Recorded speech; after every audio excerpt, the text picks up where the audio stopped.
Hello, today I'd like to take a first look at Goodland. This is a game about laundering money for the mafia. You'll have to recruit businesses to launder the money on your behalf. You and your gang will have to bribe and intimidate the owners while also moving money about. But you're not the only player in town, and others will also want a cut. You'll have to deal with gangs, keep the police quiet, and deal with issues in your businesses. The gameplay focuses on keeping you busy juggling competing demands. I'll walk you through the first mission in the game so you can see how it plays. Special thanks go to Big City Lab for the review key. If you like what you see, there's a link to the Steam page in the description. The full game comes out on the 29th of April, but you can download and play the demo now. The game starts with a retrospective, supposedly after you've crashed and burned. You get a few choices on your background that give you bonuses. I chose the ones that give you social and intimidation skill points because they seem to be pretty useful in the demo. The game uses this type of hand-drawn cartoon panel drawings instead of cutscenes. They're not too long and they work pretty well overall. The game proper starts with you talking with Marco and getting some dirty money and 7 days to launder it. The first mission is actually a bit tricky and it's very likely you'll fail several times at least. I failed it many times before I got a good handle on what you need to do, so hopefully this walkthrough will save people some frustration. At the top you see some of the important numbers. The first one is infamy. It doesn't make much of an appearance in the demo. You'll get influence points from doing tutorial missions, and they can help you expand your cartel down the line. Money is the most important. Pretty much everything you do will require money. This is personal money and it's different from the money you're laundering. If you're short on cash, you can borrow some, but the interest is very steep.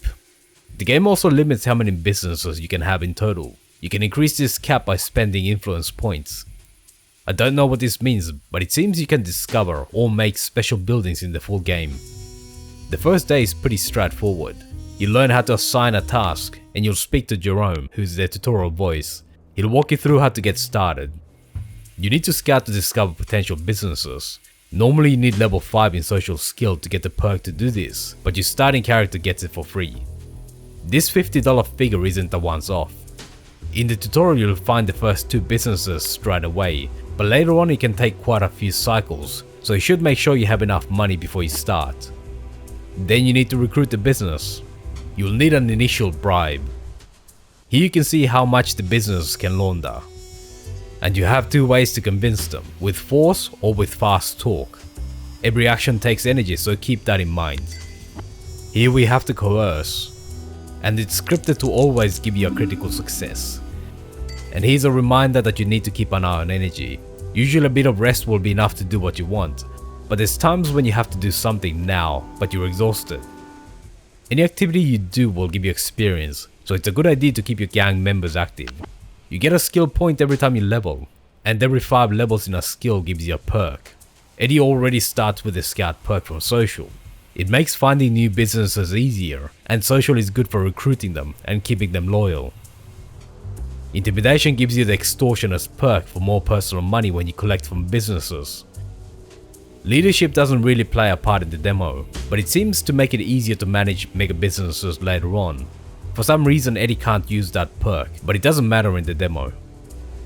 Strength is for dealing with violent situations, like people robbing your businesses.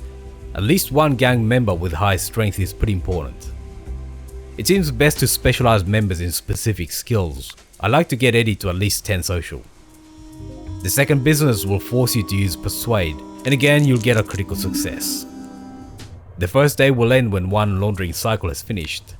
You can send your guide to collect it automatically from the 5 nearest businesses, or you can manually choose which ones to collect from. The story will continue, and you'll get Ralph joining your gang.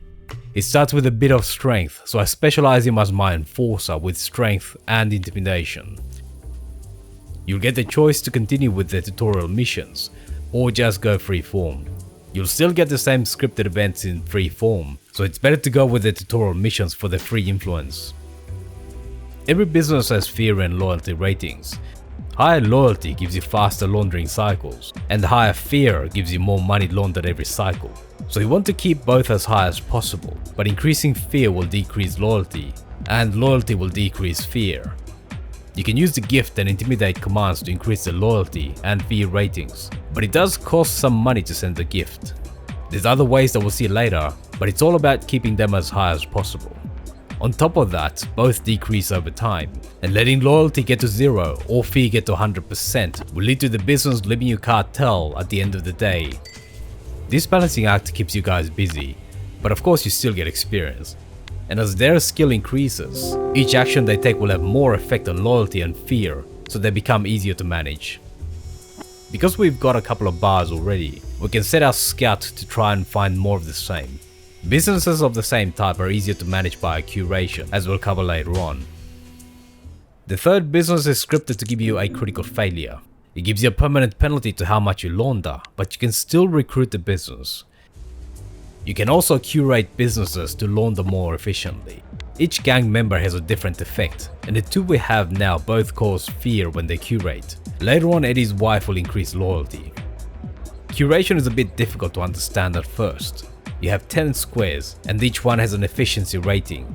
At first you don't know anything. At level 1 you only have staff efficiency, but as you level up businesses, you'll unlock different ones to tweak. The idea is to have 100% in all categories for maximum laundering efficiency. Pick a slot from each category and send your gang member. The first time you'll be guessing. Your gang members will pick up temporary buffs from each business they curate. So because we have bars, they pick up the temporary boosted perk. Permanent perks show up at the bottom, and Ralph starts with the gambler trait. After curating, you can see the efficiency that was uncovered. The ratings are continuous, so we know that the 100% slot is 5 squares either side of this one. In this case, it has to be 5 slots to the left. All businesses of the same type have the same efficiency settings, so we can go to another bar and pick the one 5 squares to the left, and it's guaranteed to be the 100% one. The number of stars is the level of the business, and how full the stars are tells you how efficient they are. Mousing over the star tells you exactly what the penalties are, so you'll know how to increase it. We have a 50% staff efficiency, so that reduces the staff efficiency from -34% to -17.